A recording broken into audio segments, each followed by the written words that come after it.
Hello అండి, ఎలా ఉన్నారు? ఈ పొట్లం ఏంటో చూపిస్తున్నారు అనుకుంటున్నారు. ఈ పొట్లానికి పెద్ద స్టోరీ ఉందండి, చెప్తాను.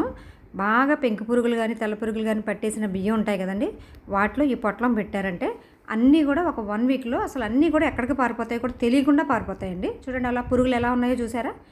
ఆ పురుగులన్నీ కూడా వెళ్ళిపోతాయండి. ఒకవేళ మనకి పురుగులు పట్టకుండా కూడా ముందు జాగ్రత్తగా మనం ఈ పొట్లం వేసేసుకుంటే అసలు పట్టమన్నమాట. దీనికి ఏం కావాలో చెప్తానండి. ఒక వైట్ క్లాత్ కానీ లేకపోతే టిష్యూ పేపర్ కానీ తీసుకోండి. నేను చూడండి లవంగాలు తీసుకున్నాను, మిరియాలు తీసుకున్నాను, ఒక స్పూన్ అయితే పసుపు తీసుకున్నాను. ఈ 3 కలిపి ఒక పొట్లం కింద కట్టేసేయండి. కట్టేసి ఆ పురుగులు ఎక్కువగా ఉన్న ఆ బకెట్లో బియ్యంలో వేసేసేయండి. బకెట్లో కానీ లేకపోతే ఆ సంచిలో కానీ ఉన్న బియ్యంలో అవి వేసేసారనుకోండి, అసలు 1 వీక్ అయిన తర్వాత మనం బియ్యం చూపిస్తానండి మళ్ళీ నేను. ఇదే బకెట్తో చూడండి, బకెట్ని గమనించండి మీరు. అసలు ఒక్క పురుగు కూడా లేకుండా, అంటే మనం చేటతో చెరిగే పని లేకుండా మనకి ఆ పురుగులన్నీ కూడా ఎక్కడికి వెళ్ళిపోతాయి కూడా మాయమైపోతాయండి.